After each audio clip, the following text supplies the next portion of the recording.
भारत भर के सभी जैन तीर्थों की पैदल यात्रा किसने की, वो कहाँ रहते थे और कौन से देव उनको सहायक थे अथवा तो हैं।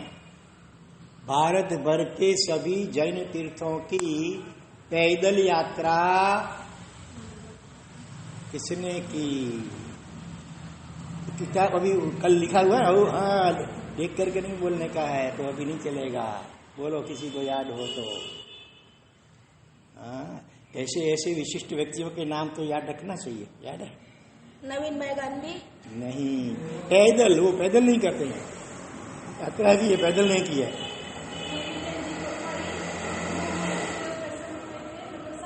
कौन से कौन देव? भौमियाजी देव, शाबाश, बराबर। राजस्थान में भरतपुर जिला। धन्यवाद। याद रहेगा। सरनेम मेरे ख्याल से थोड़ा शायद कोठारी होगी, अलग भी, नेमीचंद जी नाम उनका है।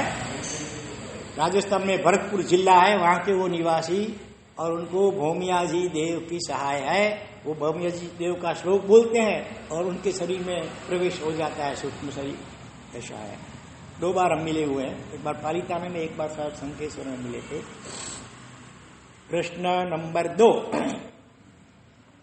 शत्रुंजय महातीर्थ पर सभी जिन बिंबों को चैत्य वंदन किन्होंने किया। शत्रुंजय महातीर्थ पर जितने भी छोटे बड़े जिन बिंब हैं, सभी को चैत्य वंदन, एक एक को विधि पूर्व, मूल नायक को नहीं, सभी भगवानों को चैत्य वंदन किन्होंने किया। चैत्य वंदन नहीं किया उन्होंने। नहीं। शाबाश, सुधर्म सागर जी महाराज। कम के कम प्रवचन में जो जो ऐसे नाम आए ना, उनको तो कम से कम दिमाग में रखो, बरोबर। ज्यादा कुछ याद नहीं रहता हो तो जो ऐसे विशिष्ट नाम आए उनको याद रखो, और वो भी याद न रहता हो तो इस प्रकार से कॉपी पेन साथ में रखो, जरा थोड़ा नोट डाउन करते रहो। तो ये तो इनके तो दिमाग में ही सीधा नोट डाउन हो जाता है। हाँ, लेकिन आप बड़ी उम्र वालों को जिनको याद नहीं रहता है तो कॉपी पेन साथ में रखिएगा। चलो प्रश्न नंबर 3।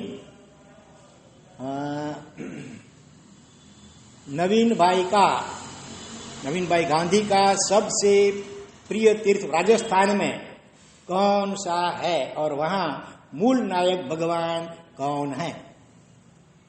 नवीन भाई गांधी का राजस्थान के जो तीर्थ हैं उनमें सबसे प्रिय तीर्थ कौन है और वहां मूल नायक भगवान कौन है।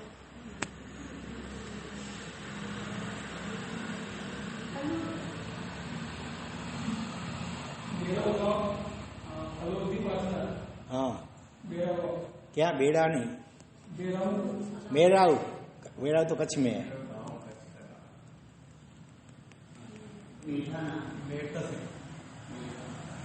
अभी ऐसे ऐसे बोल दिया, सीधा बोलो नहीं, उंगली ऊंची करो। अभी 2-3 उंगलियां ऊंची हो रही है, अभी ये प्रश्न कैंसिल करते हैं। ऐसे बोल लो भले।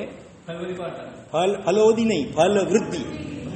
फलोदी तो अलग सिटी है, फल वृद्धि पार्श्वनाथ और मेड़ता सिटी, मेड़ता रोड में है। और वो किसकी जन्मभूमि और साधना भूमि है? आनंदगढ़ जी योगी राज की। लेकिन ये प्रश्न अभी इनाम में से कैंसिल किया जाता है।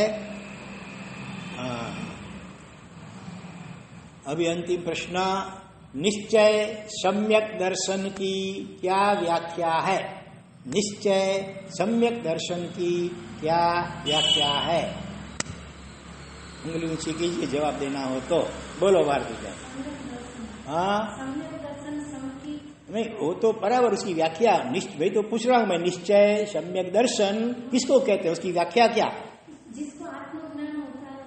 हाँ हाँ, शरीर से भिन्न मैं आत्मा हूं, उसका जिनको अनुभवात्मक ज्ञान पूर्वक फिर श्रद्धा होती है। ऐसे सुन करके श्रद्धा होवे वो अलग बात है, वो ठीक है, व्यवहार से शंकित कह सकेंगे। सुदेव सुगुरु सुधर्म के प्रति श्रद्धा वो व्यवहार शंकित है, और निश्चय यानी कि पारमार्थिक शंकित तो ये भगवान ने जो कहा है हम शरीर नहीं है आत्मा है, वो उनका फिर अनुभव करना, अनुभव पूर्वक की जो श्रद्धा, उसको निश्चय सम्यक दर्शन कहते हैं।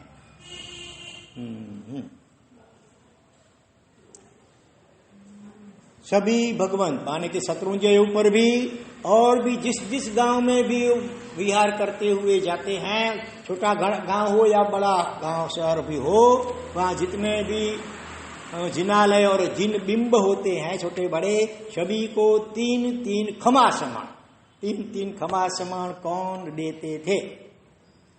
ठहरो बोलो। हाँ, रामचंद्र सूरीश्वर जी महाराज, बरोबर है, यही था ना जहाँ।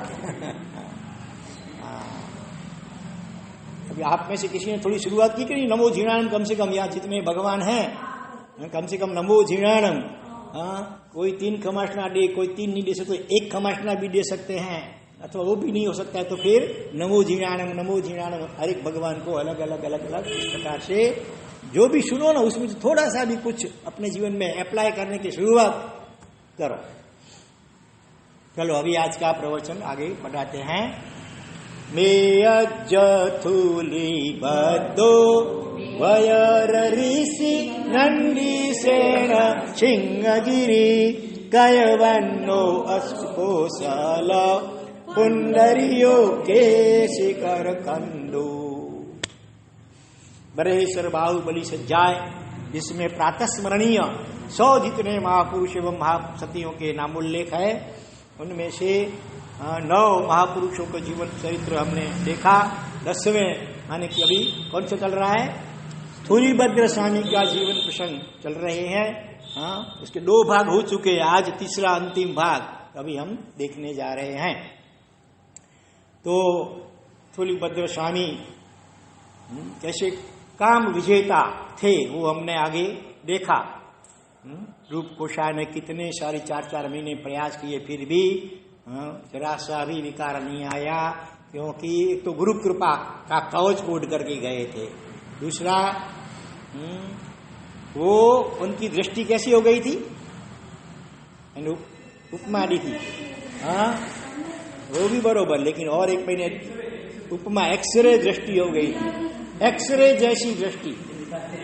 हाँ, एक्सरे जैसी दृष्टि हो गई थी, यानी कि सामने जो है व्यक्ति केवल उसका शरीर या उसके कैसे कपड़े, वो सबको बींध करके आर पार भीतर में क्या है वो देख सकते थे। तो उसमें भी 2 चीजें हैं भीतर में। क्या कौन सी 2 चीजें हैं?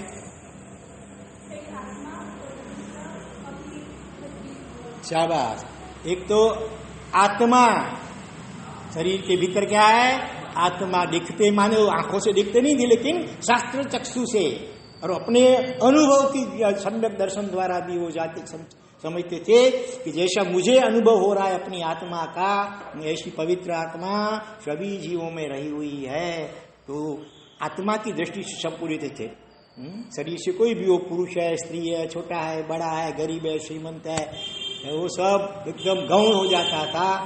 एक्सरे दृष्टि, एक्सरे जो होता है वो कपड़े का फोटो नहीं आता है, उसमें शरीर का बाह्य सब चमड़ी वगैरह का फोटो नहीं आता है, भीतर जो हड्डियां वगैरह हैं उनका जैसे उसमें फोटो आता है। इसी प्रकार से ये सम्यक दर्शन के प्रभाव से सभी में आत्मा देखते थे। आत्मा भगवान, सभी में भगवान तुल्य आत्मा है, हर एक की आत्मा वो देखते थे। इसीलिए रूप कोशा में भी उन्होंने भावी के सिद्ध भगवान समझो देखे। उस दृष्टि से देखेंगे, भगवान को देखेंगे तो विकार होता है क्या? नहीं होता है। और साथ में शरीर के अंदर भले चमड़ी नहीं, लेकिन अंदर क्या है? लोही, मांस, मल, मूत्र, पसीना, कितने प्रकार 7 धातुएं, वो भी ज्ञान चक्षु से दिखाई देती है। मोह क्यों होता है? हम केवल बाहर की चमड़ी को देखते हैं, इसलिए मोह और राग पैदा होता है, और भीतर में अगर देखें तो वैराग्य उत्पन्न हो जाएगा। इसीलिए ये इंद्रियों और वासनाओं को जीतने के लिए ये 2 चीजें ख्याल में रखना चाहिए। जो भी सामने विजातीय व्यक्ति मिले उसमें एक तो भगवान देखो, और फिर भी अगर आकर्षण होता है तो भीतर में क्या भरा पड़ा है सब वो सारे देखो। केवल चमड़ी को निकाल दो शरीर की, कोई भी कितना भी कोई खूबसूरत व्यक्ति हो, चमड़ी निकाल करके रखो, ये तो देखना, देख भी नहीं पाएंगे, उल्टी हो के आंखें बंद कर देने की मन हो जाएगा, नाक बंद कर देंगे। बस तो ज्ञान चक्षु से वो देखेंगे तो भी अपने आप वासनाएं वासनाओं का विसर्जन होता जाएगा। हाँ, तो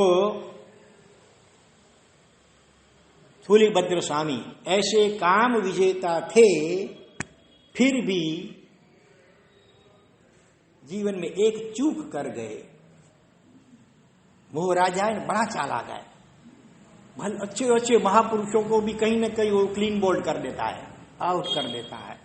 ऐसे ऐसे महामुनिवर महाब्रह्मचारी स्थूलिभद्र स्वामी, उनके जीवन में भी मोह राजा ने काम को भेजा, पहले काम रूपी उनके सिपाही को, वो तो वो हार गया, लेकिन फिर उसमें उन्होंने एक दूसरे सिपाही को भेजा मोह राजा ने, और उनके आगे वो हार गए, वो चूक गए। स्थूलिभद्र स्वामी ऐसे भी, और हमें भी उसमें से प्रेरणा लेनी है। फिर कौन सी चूक हुई मालूम है?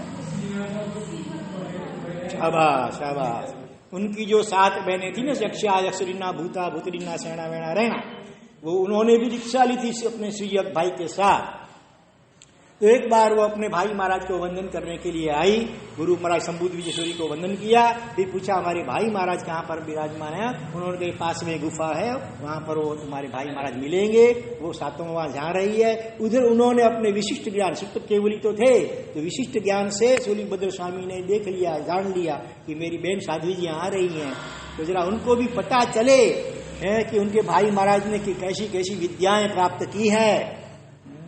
तो क्या हुआ? हाँ, वो जैसे साध्वी जी गई तो वहां स्थूलिभद्र स्वामी नहीं दिखे, उसकी जगह पे क्या था? लायन, शेर, शेर सिंह दिखा, घबरा गई, वो सीधी आई वापिस तुरंत गुरु महाराज के पास। गुरुदेव, वहां तो हमारे भाई महाराज नहीं है, वहां तो शेर बैठा है, लगता है कि उसने हमारे भाई महाराज को मार दिया होगा, खा गया होगा, क्या हुआ? संबुद्धि विजय भी सुप्त केवली थे, उन्होंने अपने ज्ञान बल से देख लिया ये स्थूलिभद्र स्वामी ने अपनी बहनों को चमत्कार दिखाने के लिए ऐसा किया है, इसीलिए उन्होंने कहा घबराओ नहीं, अभी जरा वापिस फिर जाओ, तुम्हारा भाई महाराज मिलेगा वहां पर। फिर वापिस गई, भाई महाराज थे, वंदना की, लेकिन क्या गलती ये हो गई? अपनी लब्धि का प्रदर्शन करने का जो भाव हो गया, हाँ, मैं इतना जानता हूं अपने ज्ञान का और लब्धि का अहंकार जो थोड़ा आ गया, और चमत्कार दिखाने की जो वृत्ति आ गई, वो दोष है। और इसका नतीजा क्या आया?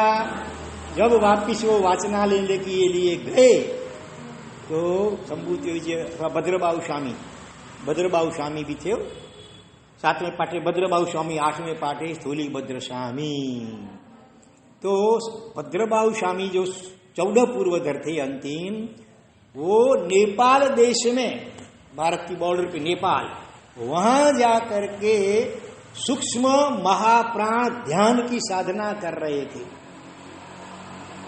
उसके लिए वातावरण भी ऐसा चाहिए, हरियाली चारों ओर चाहिए, ठंडा वातावरण चाहिए, तो वहां जाकर के सूक्ष्म महाप्राण ध्यान साधना, और उस साधना के बल से पूरे 14 पूर्व का स्वाध्याय केवल अंतर्मूर्त में 48 मिनट से भी कम समय में 14 पूर्व तो कितने विशाल है, हाँ, कितने 20,000 से भी अधिक शाही अपना हाथी हो, उतनी मसी हो, उससे जो शाही बने उतनी शाही चाहिए लिखने के लिए, लेकिन वो कभी लिखे गए नहीं है, लिखे जाते नहीं है, ऐसे सीधे मुखपाठ याद रखा जाता था। पहले के जमाने में इतना मेमोरी पावर होता था।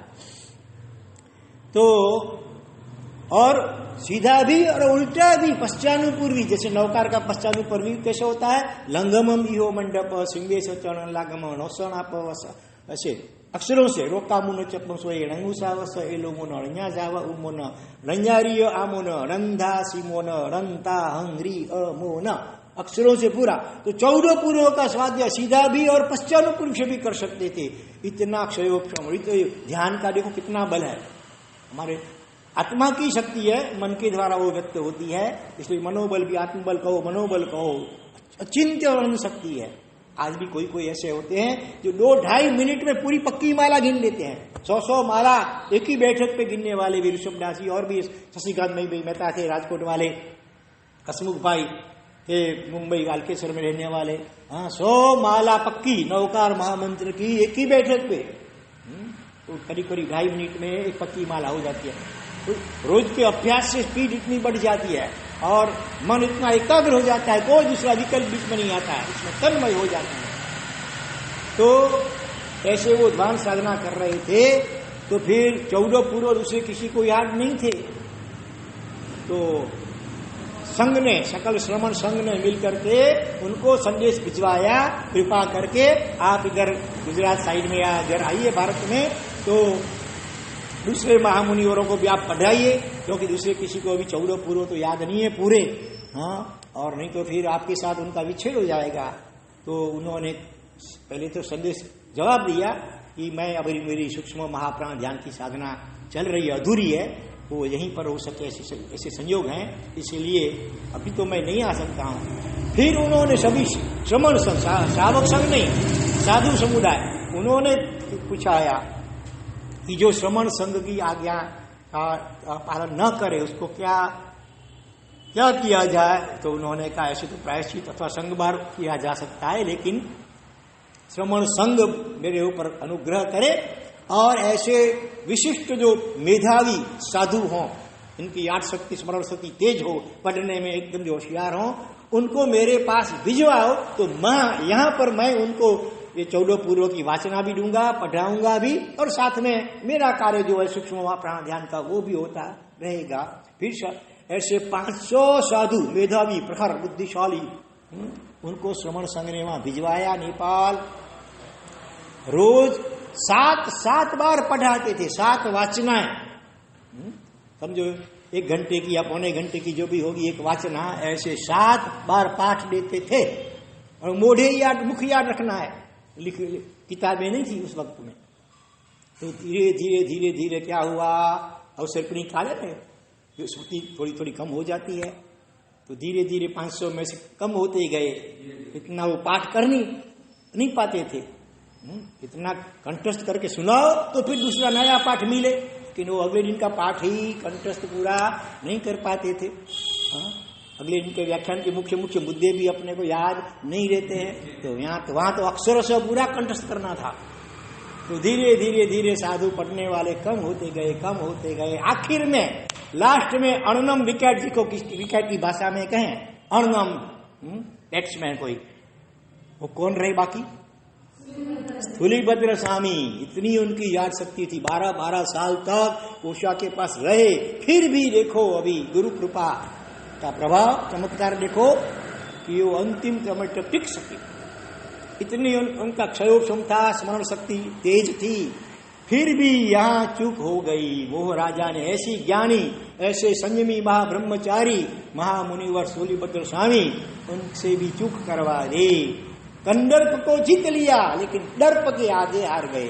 2 शब्द हैं, कंदर्प माने कामदेव, और दर्प कम निकाल लो, दर्प रहता है। दर्प माने अहंकार, काम को जीत लिया, वो आसान बात तो नहीं थी, उसको जीत लिया, फिर भी दर्प माने अहंकार, ज्ञान का अहंकार, ज्ञान का मद कह सकते हैं। 8 प्रकार के मद है ना, उसमें शुद्ध मद जैसे समझो आ गया कि मैं कितना विद्यावान, कितना समर्थ, कितना मेरे पास लब्धियां सिद्धियां हैं। शास्त्र में कहा है किसी भी साधु भगवंत को समझो तपस्या करते करते, साधना ध्यान वगैरह करते करते किसी प्रकार की लब्धि अथवा सिद्धि उत्पन्न हो भी जाए, तो भी कभी भी चमत्कार दिखा करके लोगों को प्रभावित करने के लिए उसका उपयोग नहीं करना चाहिए, नहीं तो पतन हो सकता है फिर अहंकार के कारण। अपवाद के रूप में उसका उपयोग कब कर सकते हैं? अगर शासन के ऊपर, संघ के ऊपर, धर्म के ऊपर कोई विशिष्ट आपत्ति आई हो, और अगर दूसरी किसी प्रकार से उसका निवारण होना संभव नहीं हो, तब वो लब्धि सिद्धि का उपयोग अपवाद के रूप में कर सकते हैं। जैसे किसने किया, 2 दृष्टांत भी याद आ रहे हैं मुझे। अपने लब्धि का उपयोग किया शासन या संघ की रक्षा के लिए।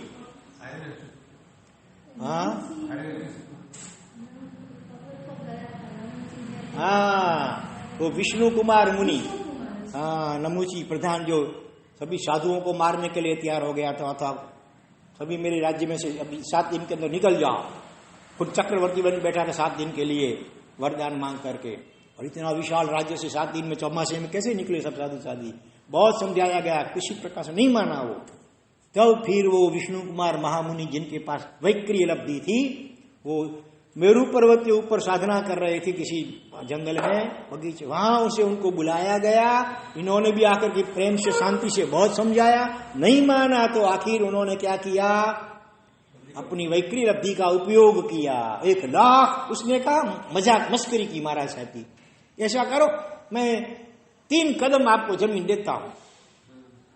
उन्होंने कहा साधु साधु को ठहरने के लिए कुछ तो जगह दो, तो उन्होंने मजाक में कहा कि 3 कदम, माने 1 कदम यहाँ, दूसरा यहाँ है, इतनी जगह पूरी साधु साधु है, बीच में कितने समाएंगे, मस्करी मजाक की। फिर उन्होंने तब क्या किया, अपना वैक्रिय लब्धि का उपयोग किया। 1 लाख योजन मेरू पर्वत जितना अपना विशाल शरीर बनाया। तुरंत शरीर इतना बड़ा होगा तो पांव भी बड़े होंगे ना, 1 कदम वहां 1 कदम वहां, कितना दूर पड़ेगा। 1 कदम रखा मैं जम्बूद्वीप के इस छोर पे, दूसरा कदम दूसरे छोर पे, पूरा उसका राज्य सब आ गया उसमें। 2 कदम ऐसे कदम में, बोल तीसरा कदम कहाँ रखूं, वो तो देखते ही दंग रहेगा, घबरा गया। और वो बेचारा सोचने में लग गया, क्या करूं क्या करूं। हाँ, आखिर तीसरा कदम उसके सिर पे रखा गया, जमीन के अंदर वो चला गया। प्रायश्चित के रूप में केवल ईरिया वही आई उनको, ज्यादा नहीं, क्योंकि संघ की रक्षा के लिए उसका उपयोग करना पड़ा लब्धि का। तो ऐसे कोई विशिष्ट प्रसंग, या तो कोई शासन की विशिष्ट प्रभाव न होने की संभावना हो, जैसे आर्यरक्षित सूरी ने आपने बताया अभी, वो चिद्रा जैसी पुत्र का यज्ञ कर रहा था और किसी गाय को सर्प ने डंस दिया था, वो गाय आकर के उसके यज्ञ मंडप में गिर करके मर गई, तो यज्ञ फिर आगे नहीं बढ़ सकता है, अपशुकन हुआ। दूसरी बार भी जिंदगी में वो यज्ञ किया नहीं जा सकता, ऐसा नियम था। फिर राजा की विनंती से आर्यरक्षित सूरी ने शासन प्रभावना का कारण देखा, तो आकर के परकाय प्रवेशिनी विद्या होती है, दूसरे के शरीर में प्रवेश कर सकते हैं अपने सूक्ष्म शरीर द्वारा। तो गाय के शरीर में उन्होंने प्रवेश किया, गाय को सजीवन करके यज्ञ मंडप से जिंदा ही बाहर निकाली, फिर आगे यज्ञ बढ़ सका। तो राजा बड़ा प्रभावित हुआ। राजा प्रभावित होगा तो एक प्रकार के शासन के अच्छे अच्छे कार्य उनके द्वारा कराए जा सकते हैं। तो ऐसे या तो कोई विशिष्ट शासन प्रभावना का कारण हो, जैसे और सोचे तो भक्तामर स्तोत्र, वो मानतुम सूरी, हाँ उन्होंने भी भक्तामर स्तोत्र की रचना की और सारी बेड़ियां टूट गई और जैन शासन का जय जयकार हुआ। तो इस प्रकार से कभी विशिष्ट शासन प्रभावना का अथवा तो शासन की लघुता, हीलना, अपभ्राजना होती हो, उसका निवारण करने के लिए ही लब्धि सिद्धि का उपयोग अपवाद के रूप में कर सकते हैं। उसके बाद भी थोड़ा सा प्रायश्चित तो फिर भी आता है, लेना पड़ता है, लेकिन मामूली से प्रायश्चित आ सकता है।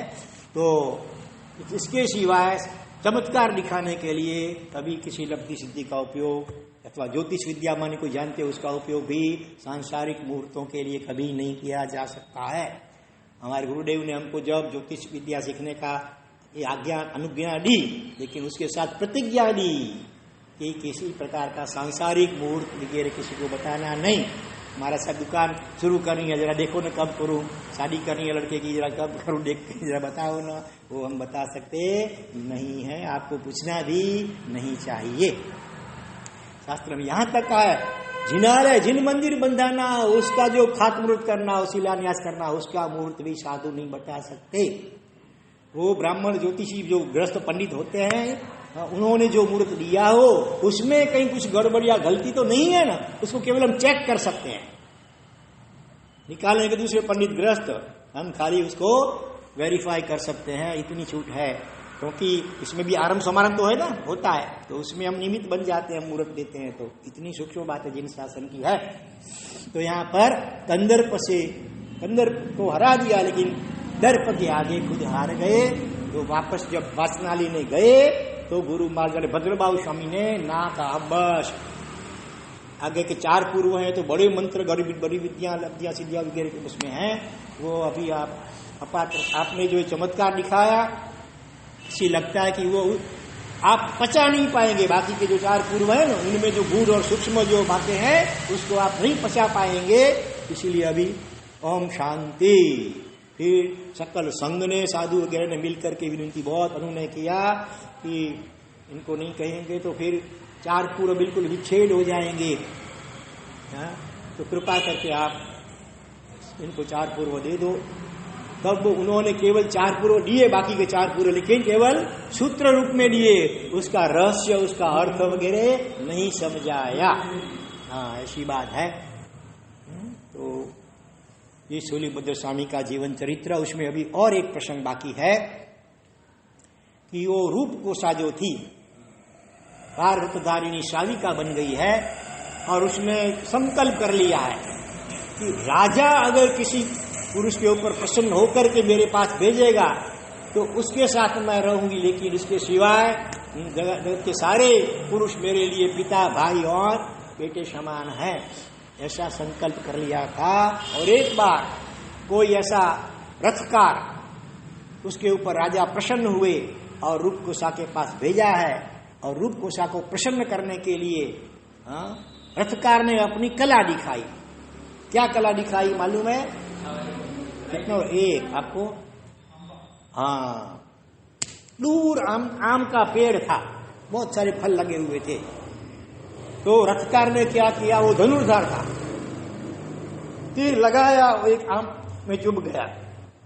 दूसरा तीर छोड़ा, वो पहले तीर के पीछे के भाग में लग गया, चुभ गया। इस प्रकार से कितने तीरों की लाइन लगा दी, और फिर अंतिम तीर जो अपने इधर नजीक में था उसको ऐसे खींचा तो सारे तीर और वो साथ में वो आम का फल वो भी खींच करके यहाँ चला आया, और फिर वो फल था आम का वो रूपकोषा को दिया। उनको तो हुआ कि ये तो बड़ी आश्चर्यचकित हो जाएगी और मेरा तो ओवाना लेगी जैसे, और फिर मेरी मनोकामना पूर्ण करेगी, लेकिन वो जरा भी खुश नहीं हुई। तो फिर रथकार ने पूछा, क्यों, तुमको कुछ आश्चर्य नहीं होता? रूपकोषा ने कहा, इसमें क्या बड़ी, इसमें क्या आश्चर्य की बात है, तो कला है एक प्रकार की, तुमको कला देखनी है, चलो मैं भी दिखाऊं। फिर क्या कला दिखाई? पहले तो सरसों के ऐसे कुछ अनाज के दाने अथवा राई के दाने जो भी होंगे उनका ढेर लगाया, उसके ऊपर सुई रखी, उसके ऊपर फूल रखा, और उसके ऊपर वो खुद ने नृत्य करके दिखाया। कितनी कला, ऐसी कला थी पहले, सोचो। शरीर का वजन भी इतना लाइट हो जाता है कि वो कुछ भी नहीं होता है, न फूल वो न सुई चुभती है, न वो अनाज बिखरता है। इस प्रकार से नृत्य करके दिखाया। वो देख करके तो वो रथकार भी मुंह में उंगलियां डालने लग गया, अरे बाप रे, ये तो ऐसी कला तो मैंने कभी देखी नहीं, सुनी नहीं। तब वो रूपकोषा बोलती है, न तो तेरी कला उसमें कोई आश्चर्य है, न अभी मैंने जो दिखा उसमें भी कोई आश्चर्य की बात नहीं है। आश्चर्य की बात तो कौन सी है? शूलिभद्र ने जो करके दिखाया वो आश्चर्य की बात है। ऐसे प्रतिकूल अनुकूलताओं के बीच में भी वो अड़िग रह सके, उनके पूरा वर्णन किया। वो सुन करके रफ्तार भी प्रभावित हो गया, और वो उसने भी फिर उनका व्रत का पालन करने दिया, कुछ नहीं किया। ऐसे थे शूलिभद्र महामुनिवर। ऐसी वारांगना को 12 व्रतधारिणी शाविका बना दी। हम लोग 4-4 महीना व्याख्यान देते हैं चतुर्मासों में, फिर भी बड़ी मुश्किल से थोड़े ही श्रावक शाविका व्रत लेने के लिए तैयार होते हैं। उम्र भी कभी हो जाती है, 60, 65, 70 साल की उम्र हो जाती है, फिर भी चतुर्थ ब्रह्मचर्य व्रत स्वीकारने की हिम्मत नहीं आती है। यहाँ तो भर युवा अवस्था में इन्होंने इस प्रकार से कंदर्प को जीत लिया। तो ऐसे ऐसे महापुरुषों के दृष्टांत सुन करके हमें भी अपनी आत्मा को जरा समझाना चाहिए और व्रत स्वीकार करके उसका अच्छी तरह पालन करने के लिए तैयारी करनी चाहिए। बरोबर है? हाँ, कैसे होंगे वो सुनिए। विजय सेठ विजया सेठानी को याद करें। एक का शादी के पहले कृष्ण पक्ष ब्रह्मचर्य का नियम था, दूसरी का शुक्ल पक्ष में नियम था। अनजानपने में दोनों की फिर विवाह शादी हुई और पता चला तो आजीवन ब्रह्मचर्य का पालन किया। ऐसे ऐसे आदर्श हमारे सामने है। दूसरा भी सुदर्शन सेठ, अभया रानी ने उनको चलायमान करने के लिए कितने हाव भाव नखरे वगैरह किए, लेकिन एकदम कायोत्सर्ग ध्यान में इतना आत्मा में तल्लीन हो गए कि कुछ भी नहीं हो सका। ऐसे ऐसे महाब्रह्मचारी आत्माओं को रोज नमस्कार करना चाहिए। उसके लिए एक मंत्र है, ब्रह्मचर्य साधना के लिए मंत्र है। आता है किसी को मंत्र? ओम नमो, बोलो ओम नमो घोर बंभयारीणम ज्रोम ज्रोम स्वाहा। ओम नमो घोर बंभयारीणाम। घोर माने एकदम शुद्ध नैष्ठिक, ब्रह्म मन से वचन से काया से सुविशुद्ध, ऐसे बंभयारी माने ब्रह्मचारी आत्माओं को मेरा नमस्कार हो। और ज्रोम ज्रोम ये बीज मंत्र है, ये जोर से बोलने से हमारी शक्तियां ऊर्ध्वगामी बनती हैं। ओम नमो घोर बंभयारीणाम ज्रोम ज्रोम स्वाहा। ओम नमो घोर बंभयारीणाम झोम ज्रोम स्वाहा। बम बम नहीं, ज्रोम ज्रोम। च छ ज ज आता है ना, ज चौथा जो, उसके नीचे रेप, ऊपर मात्रा और मिंडी। ज्रोम ज्रोम ज्रोम ज्रोम ज्रोम ज्रोम स्वाहा। ओम नमो घोर बंभयारीणम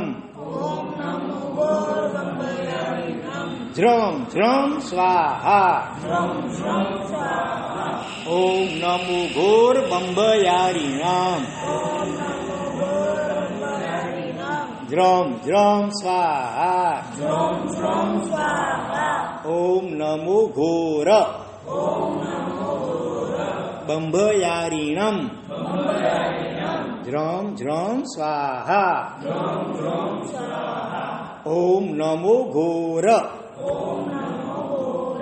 बंभयारीणम ज्रोम ज्रोम स्वाहा। ये माला, एक माला कम से कम रोज गिननी चाहिए। कभी भी मैंने कोई खराब विचार, वासना के विचार आ जाए तो तुरंत ये जाप शुरू कर देना चाहिए। और ऐसे आत्माओं को याद करना चाहिए, सूलीभद्र स्वामी, जम्बू स्वामी, वज्र स्वामी, सुदर्शन सेठ, विजय सेठ, विजया सेठानी। ऐसे वर्तमान काल की भी एक आश्चर्यकारी घटनाएं हैं, वो दृष्टांत हम कल देखेंगे। कल अर्वाचीन दृष्टांत के अंतर्गत कल हम ऐसे विशिष्ट अर्वाचीन महाब्रह्मचारी युगल का दृष्टांत हम लेंगे। आज यह दृष्टांत हम यही पूरा करते हैं। थूली बद्दो मेयज थूली बस दो, फिर आगे क्या आता है? वयर ऋषि, वज्र ऋषि माना वज्र स्वामी, उनका दृष्टांत हम कल लेंगे। आज अभी आध्यात्मिक त्रिफला के दूसरे विभाग में आगे बढ़ते हैं। वहां भी आज तीसरा भाग लेना है। नवीन भाई गांधी का दृष्टांत 2 दिन से अपना चालू है, उसकी भी पूर्णाहुति आज करनी, उपसंहार करना है। तो नवीन भाई गांधी हर रोज कितने 54 जिनालय में पूजा करने वाले, हर शनि रविवार को तीर्थ यात्राओं करने वाले, हर महीने 9 तीर्थ में तो अवश्य में एक बार वो हमें जाते थे। ऐसे 9 उनके तीर्थ थे, जिसमें मुख्य है राजस्थान का फलवृद्धि पार्श्वनाथ बेड़ता रोड का। तो ये सब बातें हम सोच गए। भगवान का दर्शन करते कितने भाव आते थे कि आधा गिलास भर जाए इतने आंसू आ जाते थे। ये सारी बातें भी हमने सोच ली। अब एक महत्व की बात, उन्होंने भगवान को प्रार्थना की, हे भगवान, अगर मेरी आर्थिक स्थिति थोड़ी सुधर जाए तो मैं आपका जिनालय बनाऊं स्वद्रव्य से। भावना की, हर रोज भावना और प्रार्थना करते थे कि मुझे आपका स्वद्रव्य से पूरा जिनालय बनाना है। और ऐसी विशिष्ट जहां भक्ति होती है, ऐसे विशिष्ट जहां भाव होते हैं, तो वो पुण्य कर्म, पुण्यानुबंधी पुण्य कर्म की उदीर्णा भी हो सकती है। उदय और उदीर्णा दोनों में क्या फर्क है? कर्म का उदय और कर्म की उदीर्णा, इन दोनों में क्या तफावत है? मालूम है किसको?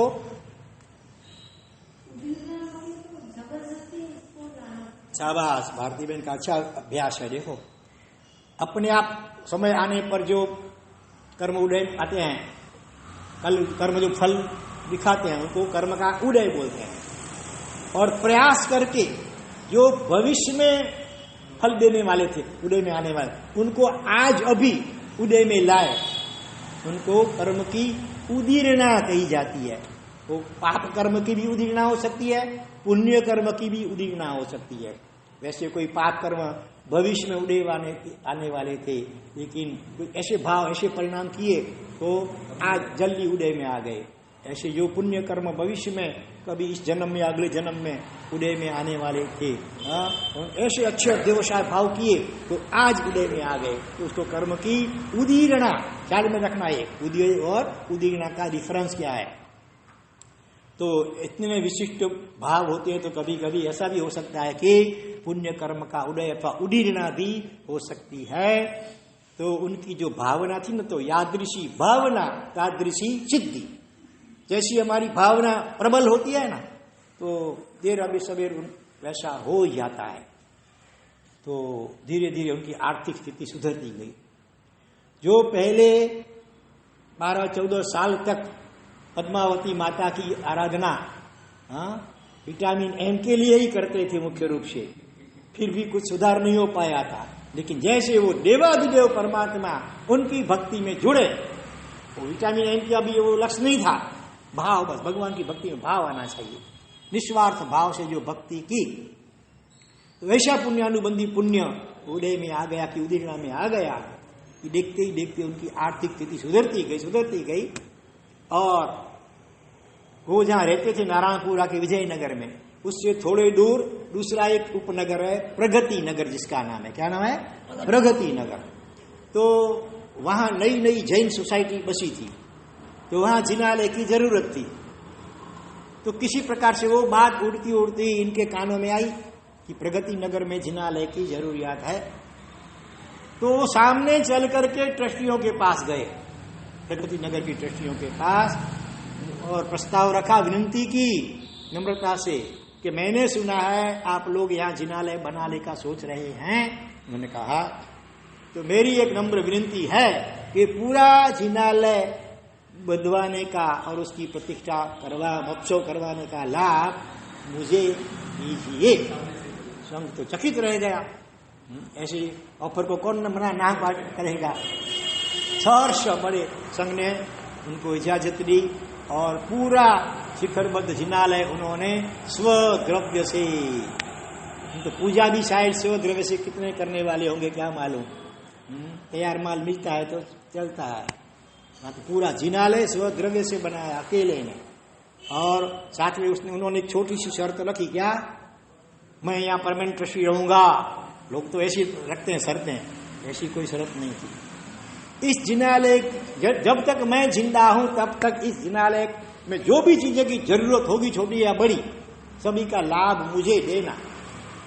काजा निकालने के लिए झाड़ू की जरूरत हो तो उसका भी लाभ मुझे ही देना, चाहे भगवान के लिए अंगुलूषणा की जरूरत हो या दीपक की जरूरत हो, घी की जरूरत हो, धूप की जरूरत हो, चामर भंडारा, जो कुछ भी छोटी बड़ी सामग्री, सभी का लाभ मुझे देना। ऐसी उन्होंने नम्रता से विनती की थी। इतना ही नहीं, उनका पूरा प्रतिष्ठा का जो 5 दिन का महोत्सव, उसमें भी जो पूजा पूजन वगैरह और भी जो स्वामी वात्सल्य वगैरह, सबका लाभ इन्होंने लिया। सोचिए वो आर्थिक स्थिति उनकी कितनी सुधर गई होगी। देखो ये देवाधिदेव भगवान की निष्काम भाव से हम भक्ति करते हैं, पूजा सेवा और भक्ति। कोई कामना मत रखो, सांसारिक कामना, बस भगवान आपके गुण मुझे मिले, सद्बुद्धि मिलो, भगवान से यही अपेक्षा रखो, मुझे हमेशा सद्बुद्धि मिलो, मैं कभी कोई बुरा विचार न करूं, कोई बुरा कार्य मुझसे न हो, कोई पाप न हो मुझसे, ऐसी सद्बुद्धि मुझे दो, बस यही प्रार्थना भावना रखनी चाहिए। और बिना मांगे अपने आप सब मिल जाएगा। सहज मिला सो दूध बराबर, मांग लिया सो पानी, खींच लिया सो खून बराबर, यह गोरख की वाणी। बिना मांगे कोई देता है कुछ तो वो दूध पीना बरोबर है। सहज मिला बिना मांगे सो दूध बराबर, और मांगते हैं और मिलता है वो पानी जैसा। दूध की अपेक्षा पानी का वैल्यू कम है। मांग लिया सो पानी। फिर आता है, कभी ऐसा भी आता है कि कहत कबीर वो खून बराबर, जिसमें खींचा तानी, सामने व्यक्ति के लेने की इच्छा न हो और जबरदस्ती उससे छीन लेने, तो खून पीना बरोबर है। तो गोरखनाथ के नाम से भी आता है, कबीर के नाम से भी ये दुआ आता है। तो भगवान के पास कोई भी सांसारिक चीजें मांगनी नहीं चाहिए। मांगना हो तो एक नहीं, दो नहीं, कितनी 13 चीजें हमको मांगने को बताया है। इन्होंने बताया है धनधर भगवंत आदि महापुरुषों ने। कौन से सूत्र में? जय वीर आए प्रार्थना सूत्र में। संसार भव निर्वेद हो आपकी कृपा से मुझे, मोक्ष मार्ग को अनुसरने की शक्ति, मार्गानुसारिता, इष्ट फल की सिद्धि, लोक विरुद्ध कार्यों का त्याग, माता पिता आदि गुरुजनों की पूजा, निस्वार्थ भाव से परोपकार करने की शक्ति, और सदगुरु आत्मज्ञानी सदगुरु गीतार सदगुरु का योग, उनकी आज्ञा का अखंड पालन करने की शक्ति, भव भव आपके चरणों की सेवा, और दुखों का क्षय, कर्मों का क्षय, समाधि मरण और बोधि लाभ यानी सम्यक दर्शन की प्राप्ति। ऐसे 13 लोकोत्तर चीजें मांगी है, कोई लौकिक चीजें नहीं मांगी है। ठीक है, भगवान के पास या तो निष्काम भाव से भक्ति करो, और मांगना ही हो तो ये लोकोत्तर चीजें मांगो। लेकिन अथवा इतना भी याद नहीं है तो सद्बुद्धि मांगो, उसमें सब आ जाएगा। भगवान मुझे सद्बुद्धि मिलो आपकी कृपा से। तो हाँ, दिनालय की प्रतिष्ठा भी हो गई। इतना ही नहीं, आगे चल करके उन्होंने राधनपुर से पालीताना का छरी पालता संघ निकाला। उनकी मूल जन्मभूमि राधनपुर, अभी भले अहमदाबाद में रहते हैं। तो राधनपुर से पालीताना का छरी पालता हुआ संघ, अकेले खुद संघपति, कोई दूसरा नहीं। और उनके उपकारी गुरु महाराज हैं कल्याण सागर सूरी महाराज। महसाणा में जिनकी प्रेरणा से भगवान श्रीमंदर स्वामी का बड़ा तीर्थ बना है, वो कौन महाराज? कल्याण कैलाश सागर सूरी आचार्य भगवान। यात्रा की है कभी? महसाणा गए, भगवान श्रीमंदर स्वामी की कितनी बड़ी प्रतिमा है। तो उनके प्रेरक जो कैलाश सागर सूरी, उनके शिष्य हैं अपने कल्याण सागर सूरी, और उनकी ये इनके उपकारी गुरु महाराज हैं। उनकी निश्रा में पालीताना का छरी पालता संघ निकाला उन्होंने। जब वो संघ पालीताना पहुंचा, करके 50 लग्जरी बसों द्वारा राधनपुर से, अहमदाबाद से अपने कई संबंधी मित्र वगैरह को बुलाया। 50 लग्जरी बसें भर करके, सबका किराया वगैरह सब व्यवस्था, पूरी जिम्मेवारी नवीन भाई गांधी ने उठाई। और वहां संघ को शायद 1 या 2 दिन रोका। तब तक पूरे पालीताना को कैसे धुआं बंद भोजन, जिसमें मतलब कोई चूल्हा जले नहीं, किसी प्रकार का धुआं रसोई करने के लिए नहीं होना चाहिए। सभी को उसमें चाहे रिक्शा वाला हो, टांगा वाला हो, घोड़े वाला हो, डोली वाले हो, सभी को छूट भोजन की। इतनी उदारता और इतनी आमदनी, इतने पैसे आए होंगे तभी ना। हाँ, पद्मावती माता की उपासना इतने सालों तक की, फिर भी सुधार नहीं होया। और जब देवादिदेव परमात्मा की भक्ति में निष्काम भाव से जुड़े तो देखो कितने चमत्कार हो गया। बाह्य दृष्टि से भी कितने समृद्ध हो गए, और अभ्यंतर तो उनके आनंद का कोई ठिकाना न था। रोज इतने आंसू आते थे, इतने भाव आते थे। कि उन्होंने कहा कि मुझे लगता है मेरे 2 या 3 भविष्य अधिक बाकी नहीं हो सकते हैं, और मैं हर रोज भगवान को प्रार्थना करता हूं, भगवान आज आपके दर्शन के लिए मैं जिन मंदिर में आता हूं, और आपकी वाणी, जिन वाणी सुनने के लिए उपाश्रय में जाता हूं। ऐसे 2 जगह, लेकिन मैं ऐसा चाहता हूं कि ये दोनों कार्य एक ही जगह पे हों। वो कहां हो सकते हैं? समवसरण में भगवान का दर्शन साक्षात भी होता है, उनके मुख से वाणी भी सुनते हैं। और जब मुझे भगवान मिलेंगे तो मैं भगवान से 2-3 प्रश्न करूंगा। हाँ, आपने सोच के रखा है? नहीं, उनको तो अंतरात्मा साक्षी पूर्ति, मेरे भगवान मुझे मिलेंगे साक्षात, और उनको मैं प्रश्न पूछूंगा। सबसे पहला ये प्रश्न कि वो सिद्ध भगवान कौन से हैं जो मोक्ष में गए, सिद्ध परमात्मा बने, तब मैं निगोड में से बाहर आया। वो मेरे परम उपकारी, विशिष्ट उपकारी सिद्ध भगवान। हाँ, ऐसे लोक स्थिति है, कुदरती ऐसी व्यवस्था है कि एक आत्मा मोक्ष में जाती है, तब एक आत्मा अव्यवहार राशि सूक्ष्म निगोड से बाहर व्यवहार राशि में आती है, फिर धीरे धीरे आगे बढ़कर के मनुष्य वगैरह बनती है। तो वो अंतिम जो सिद्ध परमात्मा बने, अभी वहां तो नाम अलग नहीं है, सब सिद्ध परमात्मा, लेकिन उनके अंतिम जो भव था उनमें उनका नाम क्या था, ताकि रोज मैं उस नाम से उनको याद करके नमस्कार कर सकूं। ऐसी भावना है। देखो स्वप्न में भी कभी ऐसे विचार अपने को आता है? हाँ? अभी करना है ऐसा, भले नाम नहीं जानते, जो भी हो, जो भी सिद्ध भगवान अंतिम मोक्ष में गए और मेरा नंबर लगा बाहर आने में, वो मेरे परम उपकारी अनंत उपकारी सिद्ध भगवान को मेरा नमस्कार हो। और हमें भी, हमारे ऊपर ऋण है वो सिद्ध भगवंत का, तो ऋण कब उतरेगा? हम जब सिद्ध बनेंगे साधना करके, तब कोई जीव निगोड़ में से बाहर निकलेगा, सूक्ष्म निगोड़ से, तब वो जो ऋण है वो चुकते होगा। इसीलिए हमें मोक्ष में जाने क्यों भावना करनी है, पुरुषार्थ करना है? ऋण जो हमारे ऊपर है सिद्ध भगवंत का, वो दूर हो सके इसलिए। केवल संसार के दुखों से छूटने की भावना ठीक है, अच्छी है भले, लेकिन इतना पर्याप्त नहीं है। साथ में ये भी ख्याल में होना चाहिए कि संसार में है तो उसे शरीर के लिए कितने छेकाए जीवों की रोज हिंसा विलातना वगैरह होती है, कितने पापस्थानों का सेवन करना पड़ता है। तो एक तो वो सब बचे, सभी जीवों को हमारे निमित्त से अभयदान मिल जाए, और हमारे ऊपर जो ऋण है सिद्ध भगवंत का वो भी चुकते हो जाए। ऐसी भावना से हमें हर रोज ये आराधना साधना जो भी करे उसके प्रति ये भावना रखनी है। केवल मैं सुखी हो जाऊं, मेरा दुख दूर हो जाए, ये नहीं। सभी जीव सुखी हो, सभी का कल्याण मंगल मोक्ष हो, और जो ऋण है सिद्ध भगवंत का उसको चुकते करूं मैं। दूसरा कौन सा प्रश्न? दूसरा प्रश्न ये कि पिछले कौन से भाव में मुझे तीर्थंकर परमात्मा मिले थे? हम सभी ने कितनी अनगिनत बार तीर्थंकर भगवान के समोस में बैठ करके भगवान की वाणी सुनी है, फिर भी भटक रहे हैं। तो लास्ट में कौन से भाव में मुझे कौन कौन से भगवान मिले थे हो? और तीसरा प्रश्न साथ में कि ऐसे भगवान मिले फिर भी मैंने क्या प्रमाद या गलती की जिसके कारण से अभी तक मैं भटक रहा हूं, और अभी मेरा मोक्ष कब होगा? ये सारे प्रश्न भगवान को मैं पूछूंगा। अभी से उन्होंने निश्चय अपने सबकॉन्शियस माइंड में ये भाव रखे हुए हैं, तो कभी न कभी वो भाव साकार भी होंगे ही। बार बार ऐसे विशिष्ट आराधकों को याद करना चाहिए, इनके जीवन प्रसंगों को, और उनमें से हमें भी कुछ प्रेरणा लेनी चाहिए। और देखो अभी कितने उदार हुए, उन्होंने ट्रस्ट बनाया है, और भारत भर पे कोई छोटा बड़ा संघ हो, हाँ, हर साल अगर उनको जिन मंदिर के लिए ध्वजा चाहिए तो जिस माप की वो बोलेंगे उस माप की ध्वजा अच्छे से अच्छी बनवा करके अपने खर्चे कुरियर से वो भिजवाते हैं। इस प्रकार लाखों ध्वजाएं, कितना पुण्यानुबंधी पुण्य उपार्जन किया होगा, सोच लो।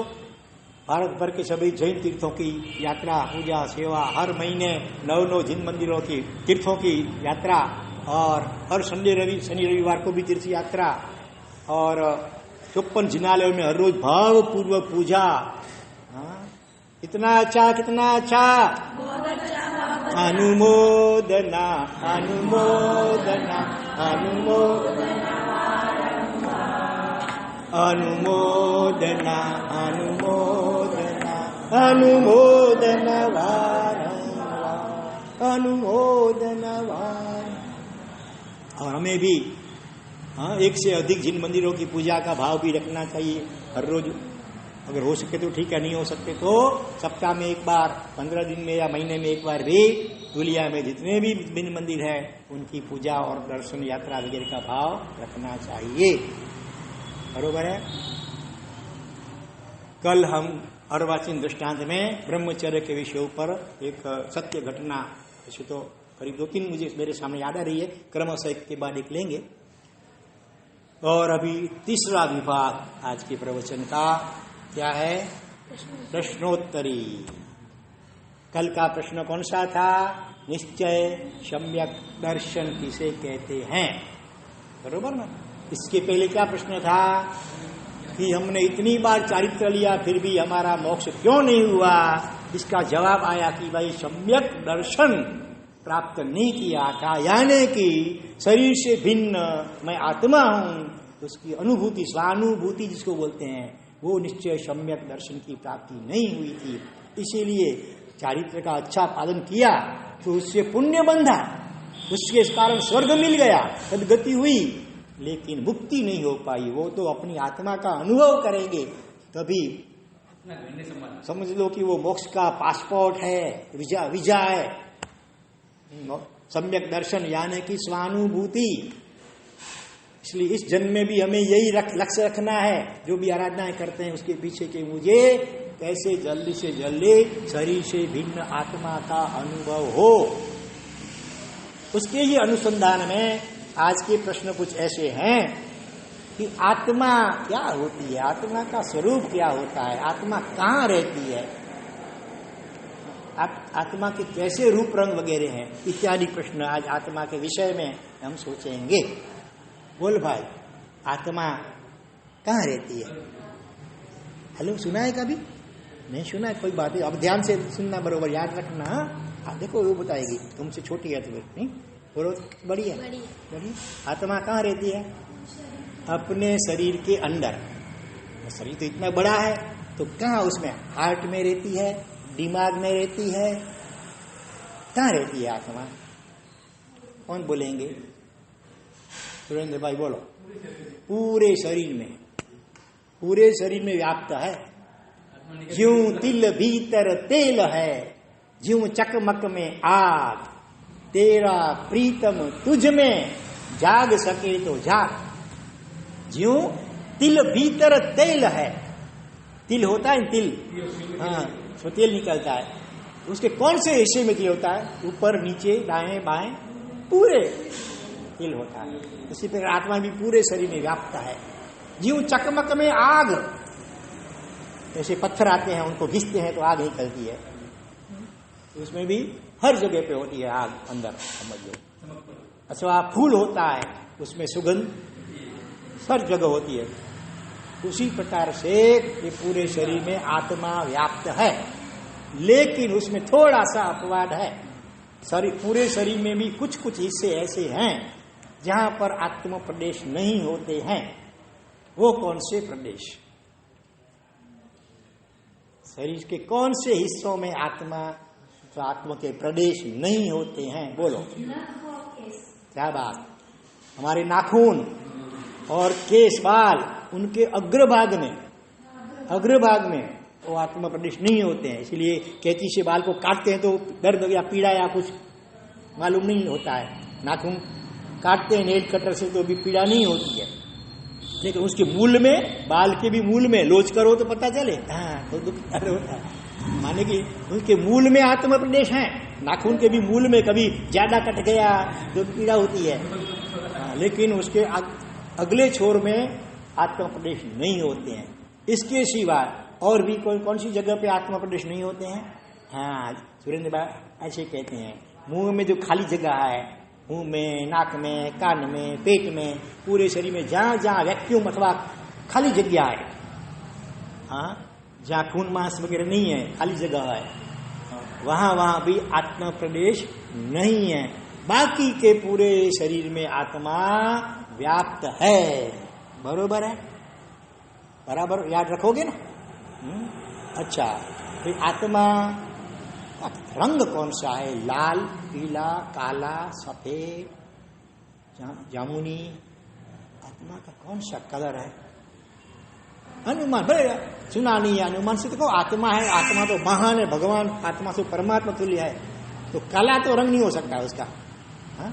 आत्मा भगवान आत्मा, उसका रंग काला तो नहीं हो सकता है, ये आसमान जैसा नीला भी नहीं हो सकता है, लेकिन लाल पीला तो होगा, लाल या पीला या व्हाइट, मार्बल जैसा, दूध जैसा, हंस के पांख जैसा, सफेद, व्हाइट एंड व्हाइट।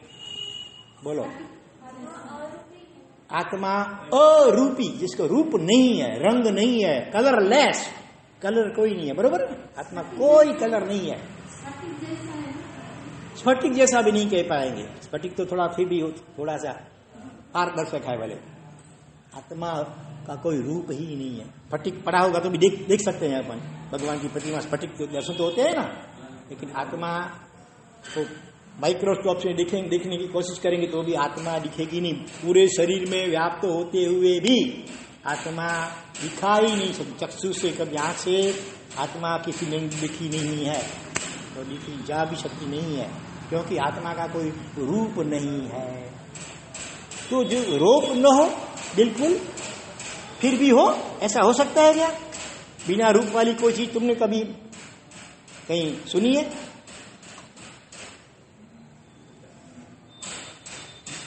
देखो थोड़ा थोड़ा हिल रहा है, ये धागा थोड़ा थोड़ा हिल रहा है। कौन हिलाता? कौन हिलाता उसको? जो भूत पेट आया है? हाँ? हवा। हवा दिखती है? दिखती नहीं है, फिर भी सभी मानते हैं कि नहीं है? पढ़ा लिखा हो कि अनपढ़ हो, गंवार हो, अंगूठा था, वो भी मानता है पवन हवा होती है। वहां से यहाँ क्यों बैठते हैं? थोड़ा गर्मी कम लगे, हवा आए, इसीलिए। तो हवा और पवन दिखते नहीं है, फिर भी आस्तिक हो या नास्तिक हो, पढ़ा लिखा हो या अनपढ़ हो, सभी मानते हैं हवा या पवन पे। उसी प्रकार से आत्मा भले दिखती नहीं है, फिर भी आत्मा हो सकती है। ठीक है, तो दिखती नहीं है ये हवा पवन, लेकिन उसका स्पर्श से तो अनुभव होता है ना, कि हवा गर्म है या ठंडी है या तेज है या कम मंद है, वो पता चलता है। तो फिर आत्मा का कलर भले नहीं है, स्पर्श तो होगा ना कुछ हवा की तरह स्पर्श। तो आत्मा का स्पर्श कैसा है? ठंडा है या गर्म है? गर्म तो नहीं होगा, क्या ठंडा होगा ना, बर्फ जैसे ठंडा है। आत्मा का स्पर्श कैसा है? कैसा है? आत्मा स्पर्शहीन है, जैसे रूपहीन है वैसे आत्मा का कोई स्पर्श भी नहीं है। इसलिए आत्मा को छुआ भी नहीं जा सकता है। शरीर में डॉक्टर लोग काट करके हाथ भी डालेंगे बीच में, फिर भी आत्मा को छुआ जा सकता नहीं है। तो फिर ऐसी आत्मा तो कैसे मान सकते हैं? तो दूसरी कोई ऐसी चीज आपके ख्याल में है जिसको हम देख भी नहीं सकते हैं, छू भी नहीं सकते हैं, लेकिन फिर भी पूरी दुनिया में सभी मनुष्य उनका स्वीकार करते हैं? जो चीज दिखाई नहीं देती है, जो चीज स्पर्श भी नहीं की जा सकती है, फिर भी पढ़े लिखे हो या अनपढ़ हो, चाहे आस्तिक हो या नास्तिक हो, सभी मानते हो। ऐसी कौन कोई चीज बताओ हमको, बोलो। है मन, शाबाश। लेकिन उसकी बाद में लेंगे, भले मन। हाँ, और आवाज की बाद में लेंगे। आपने सुबह तुमने क्या पिया? दूध पिया, चाय पिया, क्या पिया? हैं? दूध पिया, उसमें कुछ डाला था? क्या डाला था? चीनी, शक्कर? तो स्वाद कैसा था उसका? मीठा था, खारा, तीखा था? मीठा था। अच्छा, वो जो मिठास, वो जो शक्कर में, चीनी में मिठास होती है, मिठास को आंख से देख सकते हैं क्या? मिठास को, शक्कर को देख सकते हैं, मिठास को? या नमक का टुकड़ा पड़ा है और शक्कर का टुकड़ा पड़ा है, छोटा छोटा, दोनों एकदम बिल्कुल एक समान दिखते हैं कलर से, शेप से। तो कैसे पता चलेगा कौन मीठा है कोई खारा है? हाँ, बरोबर है। तो जो स्वाद है, चाहे मीठा हो, तीखा हो, तुरा हो, खट्टा हो, खारा हो, कैसा भी हो, कड़वा हो, तो न तो उनको आंख से या कोई देख सकता है, उस चीज को देखते हैं, लेकिन उसकी जो स्वाद है उसको न तो आंख से हम जान सकते हैं और न ऐसे हाथ लगा करके जान सकते हैं ये नमक है और ये चीनी है, जो नहीं जान सकते हैं। तो जीभ से पता चल सकता है। तो चलो, अभी आत्मा भी भले दिखती भी नहीं है, उसको छुआ भी नहीं जा सकता है, लेकिन आत्मा का कुछ स्वाद तो होगा ना। कड़वा तो नहीं होगा, खारा तो नहीं होगा, तीखा तो नहीं होगा, लेकिन मीठा तो होना चाहिए कि नहीं? स्वादिष्ट, शक्कर जैसा कि ग्लूकोज जैसा कि आम जैसा। आत्मा का स्वाद कैसा है भाई? स्वाद नहीं उसको। अच्छा, अनुमान से कह दिया इसने, लो अभी समझ गया। हाँ, वो बाद में आएगा, धीरे धीरे बात आएगी। हाँ? तो आत्मा का कितने स्वाद भी नहीं होगा। लो, अपना नयन बोलता है कि आत्मा बेस्वाद। तो फिर मजा कैसे आएगी? फिर ऐसी आत्मा को क्या करेंगे हम जान करके, जिसको जो दिखा नहीं जा सकता, जिसको छुआ भी नहीं जा सकता और जिसको चखा भी नहीं जा सकता। तो ऐसा दूसरा कोई पदार्थ है जो देखा नहीं जा सकता, छुआ नहीं जा सकता, चखा नहीं जा सकता, फिर भी उसको सभी मानते हो? ऐसा दूसरा कोई चीज ऐसी बताओ। गार्डन में गए हो कभी? गुलाब के गार्डन में गए हो? गटर के पास से तो गुजरते होंगे, तो वहां क्यों नाक को ऐसा क्यों करते हो? गटर के पास जाते हो तो नाक को क्यों बंद करते हो? गंदी बास आती है, बास आती है, दुर्गंध आती है। तो आती हुई दिखाई देती है? दुर्गंध नाम की कोई है लड़की, वो आती है, दिखाई देती है नहीं दिखाई देती है? दुर्गंध को छू सकते हैं, गंदगी को छू सकते हैं, दुर्गंध को नहीं छू सकते हैं। अच्छा, दुर्गंध को चखने से ख्याल में आता है कि दुर्गंध है कि सुगंध है? इसमें नहीं है। फिर भी गंध पाई, सुगंध हो या दुर्गंध हो, उसको सभी मानते हैं कि नहीं मानते हैं? इसका मतलब ये भी हुआ कि भले कोई चीज दिखाई भी नहीं देती हो, छू भी नहीं सकते हैं और चख भी नहीं सकते हैं, फिर भी हो सकता है जैसी सुगंध और दुर्गंध। और आगे बढ़े, ऐसी कोई चीज है? तो आत्मा क्या है कि गंध कैसी, दुर्गंध तो नहीं हो सकती है, लेकिन सुगंध तो होगी आत्मा की। नहीं तो कमल जैसी सुगंध कि गुलाब जैसी सुगंध, इत्र जैसी आत्मा की सुगंध कैसी होगी? बोलो, आत्मा की सुगंध कैसी होती है? सब में आप लोग इनकार कर देते हैं, सब में इनकार करते हैं आप। रूप भी नहीं है, स्पर्श भी नहीं है, स्वाद भी नहीं है और गंध भी नहीं है आत्मा में। तो फिर ऐसी कोई दूसरी चीज है जिसमें ये चारों चीजें नहीं हो, फिर भी उसको सब मानते हो? आवाज, ठीक है, आवाज में भले सूक्ष्म होता है सर, लेकिन हमारे लिए अभी स्थूल दृष्टि से हम आवाज के रूप को नहीं पकड़ सकते हैं, हमारे लिए अरूप ही समझो। लेकिन आवाज जो के पुद्गल होते हैं ना, उसके भी रूप होते हैं, लेकिन सूक्ष्म है भले। चलो अभी आत्मा की आवाज कई बोलते हैं, मेरी आत्मा की आवाज, अंतरात्मा मेरा ये कहता है। वास्तव में कोई आत्मा बोलता तो है ही नहीं, आत्मा की कोई ऐसी सीधी आवाज नहीं होती है। हाँ, साधना करते हैं ध्यान आदि की, तब भीतर से एक आवाज, अनाहत नाद कहते हैं, उसमें लेता है, लेकिन वो भी आत्मा नहीं है वास्तव में। आत्मा तो पांचों इंद्रियों से परे है। चमड़ी, जीभ, नाक, आंख और कान, इन पांच में से किसी भी इंद्रियों द्वारा आत्मा ग्राह्य नहीं है। तो ऐसी कोई चीज है दुनिया में कि पांचों इंद्रियों में से किसी भी इंद्रिय से ग्राह्य न होते हुए भी उसको सभी मानते हो? एक बार ऐसा हुआ, कोई महाराज साहब को थोड़ी सी बीमारी लग गई, खुद तो निष्प्रुह थे, लेकिन भक्त लोग डॉक्टर को ले आए।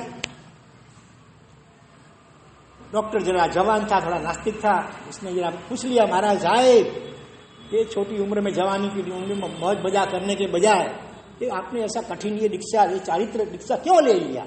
महाराज साहब ने कहा, भाई हमारे आत्मा के कल्याण के लिए। आत्मा, व्हाट इज आत्मा? आत्मा को अंग्रेजी में क्या बोलते हैं मालूम है? आत्मा को अंग्रेजी में क्या बोलते हैं? स्पेलिंग SOUL, सोल माने आत्मा। अच्छा, तो और भी शब्द कोई अंग्रेजी में है? और दो शब्द हैं अंग्रेजी में आत्मा के लिए, सोल और S से शुरू होता है, दूसरा अक्षर में पहला अक्षर S है, SPIRIT। हाँ, स्पिरिट। भूत के लिए भी वो शब्द का उपयोग होता है और आत्मा के लिए भी होता है, स्पिरिट। तीसरा शब्द C से शुरू होता है, C, CON CIOUS NESS। क्या हुआ? कॉन्शियसनेस।